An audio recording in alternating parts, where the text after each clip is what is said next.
অরূপ রতন হাজরা ভাষণ।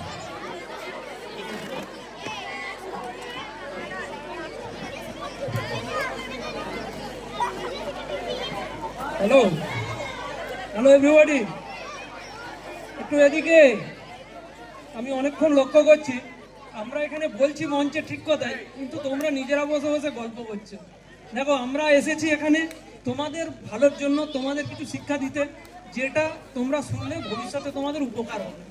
কিন্তু আমি লক্ষ্য করছি তোমরা কিন্তু নিজেরা গল্প করছো। এই গল্পটা তোমরা পরেও করতে পারবে বন্ধুদের মধ্যে, তাই না?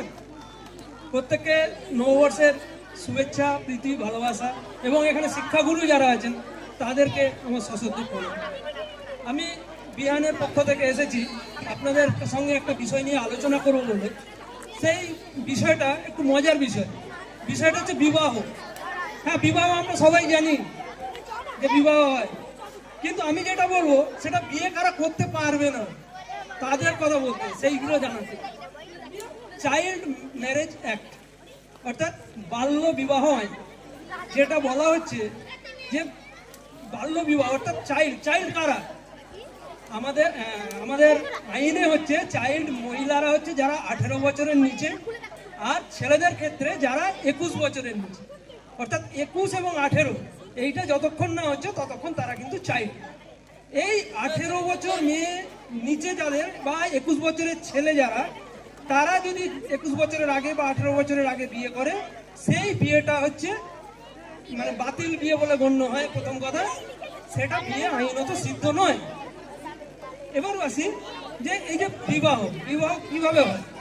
বিবাহ দুরকম ভাবে হয়। এক হচ্ছে সামাজিক বিয়ে, অর্থাৎ উভয় পক্ষের বাড়িতে দেখাশোনা করে ব্রাহ্মণ নাপিত রেখে যে বিয়েটা হয় সেটা হচ্ছে সামাজিক বিয়ে। আর একটা কি হয়, রেজিস্ট্রি করে বিয়ে, তাই তো? 18 বছরের আগে যদি বিয়ে করতে যাওয়া হয়, কোনো রেজিস্ট্রার বিয়ে দেবে না। তারা বার্থ সার্টিফিকেট দেখবে, দেখে যখনই দেখবে কোনো একজন 18 বছরের নিচে মহিলা বা 21 বছরের নিচে কোনো পুরুষ, তাহলে তার বিয়ে কিন্তু দেবে না। তাহলে কি হচ্ছে না বিয়ে? হ্যাঁ, নাবালিকা বিয়ে আমাদের সমাজে প্রচুর হচ্ছে। সেটা কিভাবে হচ্ছে? সেটা হচ্ছে এই সামাজিক বিয়ের মাধ্যমে। এই বিয়েটা দিচ্ছে কারা? কখনো দেখা যায় যে বাবা মা আত্মীয় স্বজনরা দিয়ে দিচ্ছে, কখনো দেখা যায় নিজেরা পালিয়ে গিয়ে বিয়ে করে নিচ্ছে। কিন্তু দুটোই অপরাধ, দুটোর ক্ষেত্রেই অপরাধ। এই যে বিয়ে, এই পালিয়ে বিয়ে করতে গিয়ে বহু ছেলে বা পুরুষ তারা বিভিন্ন আইনে কিন্তু কেস হচ্ছে তাদের বিরুদ্ধে। এক হচ্ছে কিডন্যাপিং কেস, দুই হচ্ছে একটু আগে বলে গেলেন যে পক্সো, অর্থাৎ protection of child from sexual offences act, এই সেকশনেও কেস হচ্ছে। এবং সেই ছেলেগুলোর পরিণতি 20 বছরের জেল মিনিমাম। সুতরাং বিয়ে 18 বছরের নিচে কাউকে করা উচিত নয়, সেটা সম্পর্কেই আজকে আমি বলতে এসেছি। আপনারা দেখবেন বা তোমরা দেখবে যে তোমাদের স্থানীয় বিডিও অফিস, এসডিও অফিস বা থানার দেওয়ালে প্রচুর ব্যানার আছে বা দেয়াল লিখন আছে যে নাবালিকা বিয়ে যাতে না করা হয়। কিন্তু অনেকেই শোনে না। কেন?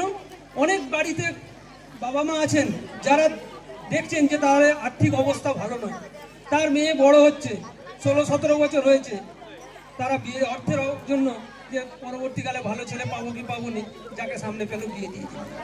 এরকমও যেমন হচ্ছে, সেরকম কিছু হচ্ছে যেখানে এডুকেশনের অভাব, অর্থাৎ শিক্ষার অভাব, বাবা মা বা তাদের পরিবারের শিক্ষার অভাব, যে হ্যাঁ তাদের এটা জানা নেই যে 18 বছরের নিচে বিয়ে দেওয়াটা আইনত অপরাধ। আর কিছু ওই যে পালিয়ে গিয়ে প্রেম ভালোবাসা করে পালিয়ে গিয়ে বিয়ে, সেটা করলেও সেটা সেই বিয়ে তো আইনগত স্বীকৃতি ভবিষ্যতে পাবে না। উল্টে যাকে ভালোবেসে যাচ্ছে বা যে নিয়ে যাচ্ছে সেও কিন্তু ভবিষ্যতে বিপদে। এইগুলো যদি করা হয়, বিয়ে করা হয়, এই নাবালিকা বিয়ে দেওয়া হয় বা বিয়ে করা হয়, তার কি আছে আইনে হচ্ছে যদি নাবালিকা মেয়েকে কেউ বিয়ে করে তার 2 বছরের জেল এবং 1 লক্ষ টাকা জরিমানা সেই ছেলে। শুধু সেই ছেলের নয়, যদি বাড়ির কেউ বিয়ে দেয় গার্জেনরা, তাদেরও 2 বছরের জেল এবং 1 লক্ষ টাকা জরিমানা। এছাড়াও যে ব্রাহ্মণ নাপিত দাঁড়িয়ে থেকে বিয়ে দেবেন তারও কিন্তু জেল হবে, 2 বছরের জেল। সুতরাং যারা ভাবছে যে 18 বছরের নিচে মেয়ের বিয়ে দিয়ে দেবো, তাদেরকে আমি সতর্ক করছি যে না, এটা কখনো করবেন না। এটা করতে গিয়ে আপনারা বিপদে পড়বেন। এরপরে আসি যে এই যে বাল্য বিবাহ, এই বাল্য বিবাহের কুফল কি আছে? সুফল তো কিছু পেলাম না, সবই জেল খাটতে হবে। তাহলে কুফল কি আছে? হ্যাঁ, কুফল তো আছেই। কারণ আমাদের দেশের যে জলবায়ু, তাতে করে একটা মেয়ে পরিপূর্ণতা লাভ করতে সে শারীরিকভাবে এবং মানসিকভাবে 18 বছর তার সময় লাগে। তার শরীরের গঠন তৈরি হতে 18 বছর সময় লাগে, তার মনের গঠন তৈরি হতে 18 বছর সময় লাগে। তাহলে সেই 18 বছরের আগে যদি তার বিয়ে দেওয়া হয়, তাহলে সে শারীরিক এবং মানসিক দুটো সমস্যাতেই ভুগবে। কিরকম না, 18 বছরের আগে যদি বিয়ে দেওয়া হয়, কারণ তার শরীর বিয়ের জন্য প্রস্তুত নয়। তার যদি বাচ্চা আসে গর্ভে, সেই গর্ভস্থ বাচ্চার মারা যাওয়ার চান্স, সেই সঙ্গে সঙ্গে সেই মেয়েটি অর্থাৎ যে মা হতে চলেছে তারও মারা যাওয়ার একটা প্রবল সম্ভাবনা থেকে যায়। আর মানসিক যন্ত্রণা, একটা মেয়ে 18 বছর যখন যার বয়স হয়নি, তার তো এখন খেলাধুলো করার বয়স, তার পড়াশোনা করার বয়স, তার বন্ধুদের সঙ্গে মাঠে হাত ধরে খেলার বয়স। তাকে যদি বিয়ে দিয়ে দেওয়া হয়, তো সে পরিবার সম্পর্কে কি বুঝবে? সে তার যে স্বামী শ্বশুর বাড়ি, তাদের যে কি চাহিদা, সেই চাহিদা সে কি করে বুঝবে?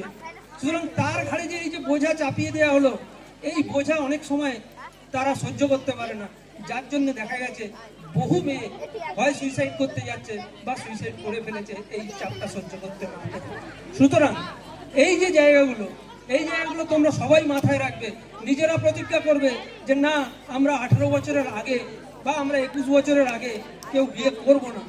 এবং বিয়ে নিজেরা যেমন করব না, সেরকম পাশাপাশি যদি দেখো যে 18 বছরের নিচে কোনো মেয়ের বিয়ে দিয়ে দিচ্ছে তার বাড়ির লোকজন, বা 21 বছরের নিচে কোনো ছেলের বিয়ে দিচ্ছে তার বাড়ির লোকজন, তোমরা স্থানীয় থানাতে, স্থানীয় বিডিও অফিস, এসডিও অফিস বা অনলাইন সার্চ করলে এখন তোমরা সব কিছু সরকারি সংস্থানগুলো পাবে, যেখানে তোমরা ফোন করে ইমেলের মাধ্যমে সমস্ত কিছু জানাতে পারো। তোমরা যখন জানাবে, সেই যে কে জানাচ্ছে এইটা কিন্তু কোথাও প্রকাশ পাবে না।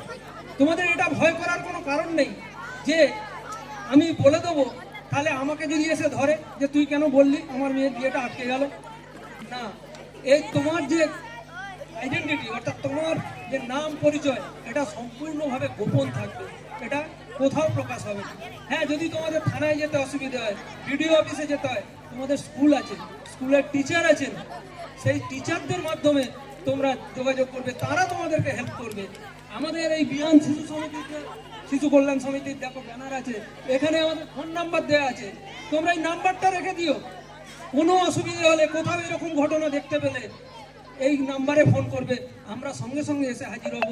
সরকারিভাবে যত রকমভাবে সাহায্য করা যায়, এটাকে প্রোটেক্ট করা যায়, আমরা নিশ্চয়ই সেটা করব। সর্বোপরি আমি আর ছোট্ট দুটো কথা বলে শেষ করি যে আমাদের এই যে তোমাদের কাছে আসা, তোমাদেরকে এই যে উপদেশ দেয়া, এটা তোমরা মাথায় রেখো। এটাই আমরা চলে যাব, তোমরা কি একটা সবাই বলে গেল, স্যারেরা বসতে বলেছিলুম তাই বসেছিলুম, এটা নয়। এই জিনিসগুলো মাথায় রাখলে তোমাদের ভবিষ্যৎ ভালো হবে। আর তোমাদের যদি ভবিষ্যৎ ভালো হয়, তাহলে আমাদের এই যে ক্ষুদ্র প্রচেষ্টা, আমরা যে এত দূর থেকে ছুটে আসছি, এটাতে আমরা সফল হব বলে আমরা মনে করি। এই কথা বলে আমি আমার ক্ষুদ্র বক্তব্য শেষ করি। ধন্যবাদ প্রভুকে। এখন আপনাদের সামনে বক্তব্য রাখবেন এই বিহান শিশু কল্যাণ সমিতির সম্পাদক।